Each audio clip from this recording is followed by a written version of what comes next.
ঘুমানোর আগে আপনি প্রথমত পড়বেন আয়াতুল কুরসি। আয়াতুল কুরসি কোনটা?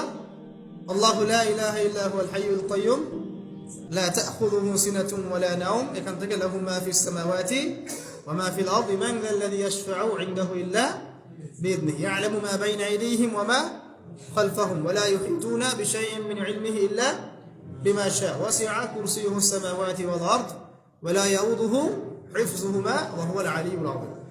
সূরা বাকারার আয়াত নাম্বার 255। সূরা বাকারার আয়াত নাম্বার 255 হচ্ছে আয়াতুল কুরসি।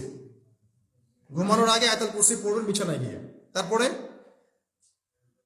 সূরা বাকারার শেষের 3টা আয়াত পড়বেন। সূরা বাকারার শেষের 3টা আয়াত, লিল্লাহি মা ফিস সামাওয়াতি ওয়া মা ফিল আরদ, এখান থেকে শুরু করে ফানসুরনা আলাল কওমিল কাফিরিন পর্যন্ত এই শেষের 3টা আয়াত অবশ্যই পড়বেন।